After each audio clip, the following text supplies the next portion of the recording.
My mom was one of those popular girls in school. She was one of those people that had been spoiled right from the time that they were kids, straight through their teens and even into adulthood. Such people have mastered the ability to act really sweet and kind to strangers, but they're completely different in reality. It is surprising how toxic some people can be, and sadly, my mom happened to be such a person. It isn't good for someone to feel this way about their parent, but unfortunately, my mom was a grade A witch. I don't know why she treated me so badly growing up, but I guess there's no understanding of the logic behind such people. Here are some of the most hurtful things she did to me. Told me to my face that I was a mistake and that she regretted having me. Telling me that I would never amount to anything and that I needed to find a man to take care of me because I didn't have the brains to make it on my own. Seduced and slept with my boyfriend. This hurt me the most, and I don't think I'll ever be able to love someone again. Went partying and wouldn't return for several days. I was 9 and got so hungry that I would walk to the next door neighbor and ask them for something to eat. My dad wasn't in the picture anymore, and I don't know how no one called CPS on her butt after seeing how much neglect she put me through. I never told my teachers at school or anyone because I was so embarrassed by her, as she had slept with some of my teachers and everyone knew about it. I just tried to keep my head down and get through each day. I didn't have the energy to go to college and sort of just started searching for work soon after graduating from school. Some of the kinder teachers asked me why I wasn't applying to college considering my good grades. They tried to encourage me, but there was no point. I couldn't concentrate on things that well anymore. I felt sick most of the time, even though nothing was wrong with me, and there were more than a few occasions when I felt like I should just end it all. I saw nothing in my life that was worth living for at this point. I still live with my mom, who maintained the same level of toxicity. When I graduated school, she was about 35 and had landed a new well-paying job in real estate. She had upgraded her wardrobe and turned into one of those stereotypical blonde realtors, single moms, and seemed to be really enjoying her life. On my side, I became a waitress at a nice restaurant. It wasn't super fancy, but still pretty trendy. I didn't think that I would get the role since I literally had zero experience as a waitress, but they said they'd train me up on the job and that the person interviewing me seemed confident that I would be able to manage. Seeing someone have faith in me for once in my life was an experience that I was not used to. I really put in the work to not let people get me down, and by the end of the first month, I made a good impression on the manager. Thankfully, I also got along with my colleagues, who were amazing people. I usually didn't have anything else to do, so I gladly covered shifts for anyone who was sick, even on my days off. Life felt like it was starting to get better for me. I had no college debt to pay off, and the job was paying well enough that I could actually move out and find a small apartment to rent out as long as I could find some roommates. When I told my mom that I was moving out, her only reply was, "Okay, and?" "I just thought you might want to know," I replied. Why would I want to know? Life away from my mom was strange. Things felt so quiet, and I was shocked that a day could go by uneventfully without a toxic fight where I got yelled at for my way my face looked or for not closing the door. Simple stuff that became huge issues. During the initial few months of living with my roommates, I was always on edge. I felt like they would start yelling at me for no reason, but no. I was discovering that people could be decent human beings.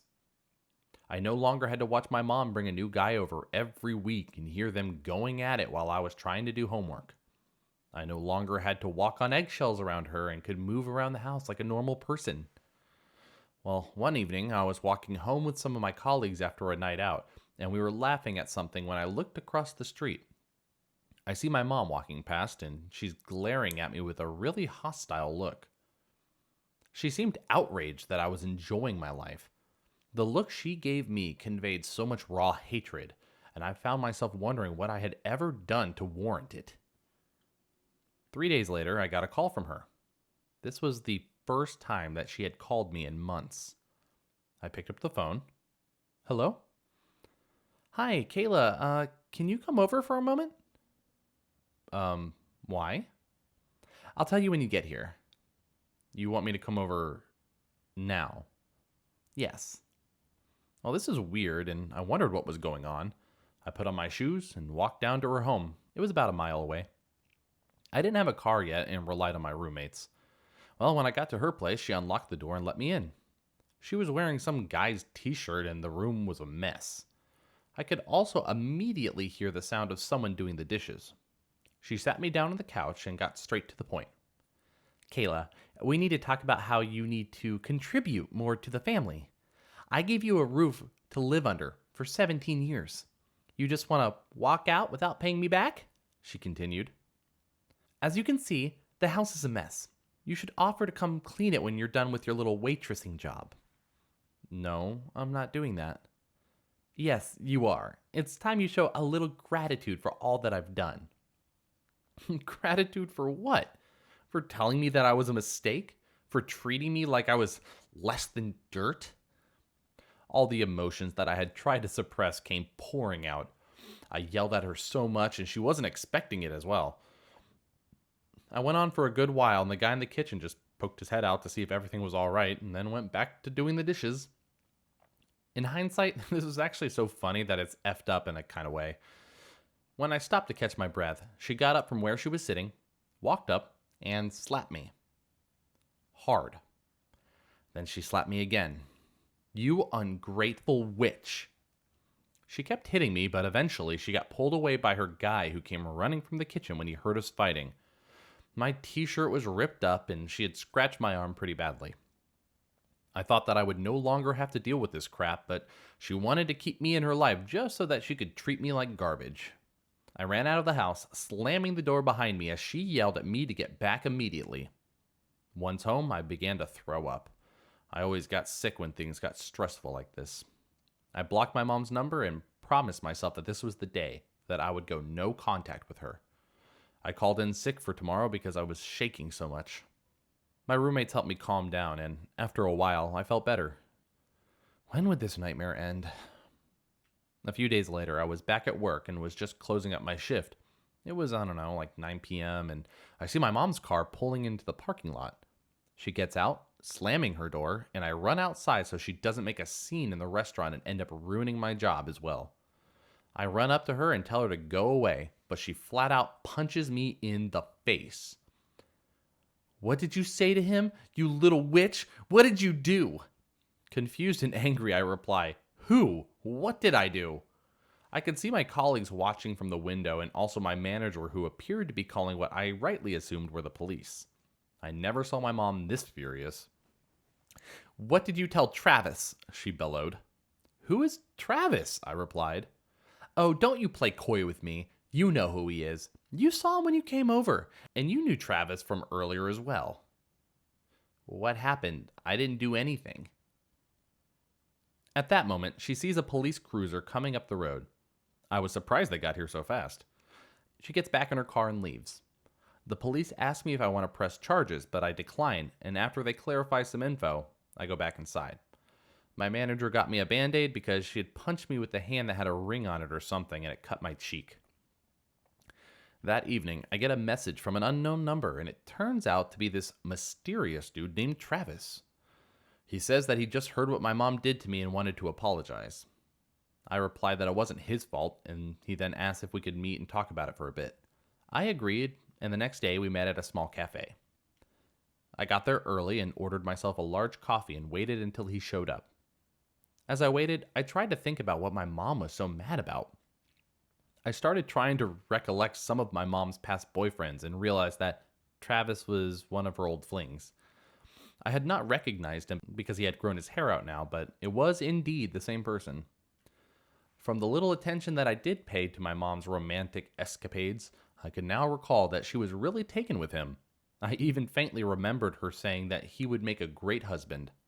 However, I guess her narcissism was so strong that even though she said that, it hadn't stopped her from sleeping around with other men. I wasn't sure if Travis knew about that or not. Hi, Kayla. I looked up and saw him standing in front of me. Mind if I sit down? Sure. He ordered a coffee, and over the next half hour, Travis and I had a very long conversation. He tells me that he had been meaning to propose to my mom for some time now, and she was also quite excited because they discussed marriage on a few occasions. He explained that the day after the incident where my mom attacked me, he had told her that he wanted to take a break for a while, and that he was having some second thoughts. It seemed that my mom had assumed that I had said something to him to make him want to do this. He said he wanted to really know what kind of person my mom was before he popped the question, because he was starting to miss her. Boy, did I tell him. There were moments when he thought I was exaggerating, but soon he realized that there were no lies. I could see that he was very sad to hear what I was saying, but part of him also seemed a little glad that his suspicions, or whatever, were confirmed. He didn't drink the coffee, and I could see that he was still trying to process everything. I sort of felt sad for him, since the poor guy actually seemed to have liked my mom quite a lot. Travis thanked me and left. There was never any marriage, and my mom's in her 40s now, still single, and keeps trying to find a man to settle down with, but nothing ever comes of it. It's funny, if my mom hadn't come to the parking lot and punched me in my frickin' face, there was a good chance that he would have gone on to propose to her. My mom was good at talking, and I'm sure she would have convinced him to come around. But by escalating things, she ended up losing the one person she seemed to love the most in her own twisted way.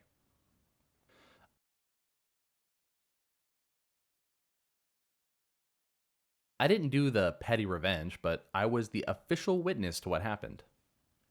Back when I was in college, I had a job as the night receptionist slash security for the dorm I lived in. Easy job. Check IDs of folks coming in to ensure that they were residents, or have them call a resident to have them escorted to their room. I also walked the floors and parking lot every hour. In the parking lot was the usual motley assortment of student cars. The back row was filled with fancy cars, all parked at an angle, crossing two spots, obviously the rich jerk cars. I had noted the illegal parking many times in my log, told the campus cops when they looped through, etc. But the campus cops told me not to bother, as the chief would just throw the tickets away because the parents would call and raise hell that their babies had to park that way to protect their cars. Whatever. Most evenings, the night owls, the late night study folks, the all-nighters, etc., would hang out in the lobby, anywhere from 3 to 12 or more on exam weeks. I trusted a couple of folks to cover the desk while I did my rounds. One night I settled down after a set of rounds. The pizza place had delivered my sub and 6-pack of Coke to get me through the long, dull middle of my shift. Things are settling down. Folks are starting to head for bed. So, I don't know, it's around 2:30 a.m. when we hear a bang, bang, bang from the lot. I and the remaining late night folks go out to see what was going on. Every single fancy car had been hit, the exposed fender having been bashed in. Someone said that they saw an unknown junker hitting every one of them, backing up, hitting the next car, then taking off. More folks come pouring out of the door to see what had happened, including the rich jerks, who of course were yelling about the damage to their precious cars, yelling at me to call the campus cops. I was already starting back at the lobby to call the cops anyway. With them yelling at me, I just took my sweet time. The cops show up and take pictures of the damage and how the cars are parked, then start writing tickets for illegal parking, which of course set off the rich jerks again. Fully documenting the damage includes documenting the illegal parking, which means I must issue tickets. Between the photos of illegal parking sent to the insurance company and the tickets, none of the insurance companies paid out, or so the rich jerks claimed for months afterward. From that day forward, no one parked at a slant taking up 2 spaces, and roughly half of the rich jerk cars were never seen in the lot again.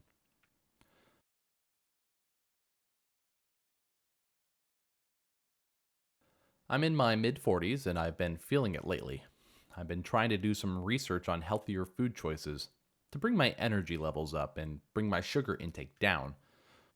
Also, I find that digesting red meat is getting harder. Since I do grocery shopping and cook most of the meals, I have control of my own diet.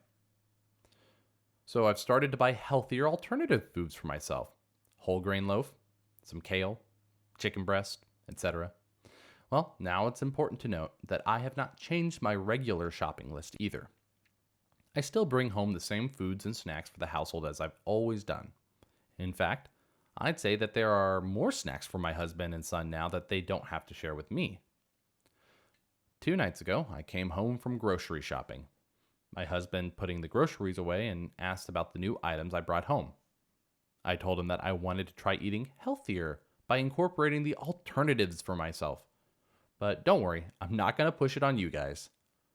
Now, we are a household of smartasses and shit disturbers. I'll be the first to admit that. Hubs call out to my 13-year-old son and ask him if he knew that mom was buying all this food for herself and didn't plan on sharing. So now I have both chuckleheads raising me on this. It was funny at first, but got really annoying as the night went on. So, the next night, yesterday, was my petty revenge. Dinner consisted of a small baked chicken breast, no sauce, quinoa, spinach, and green beans. Both boys sat down at the table with WTF looks on their faces.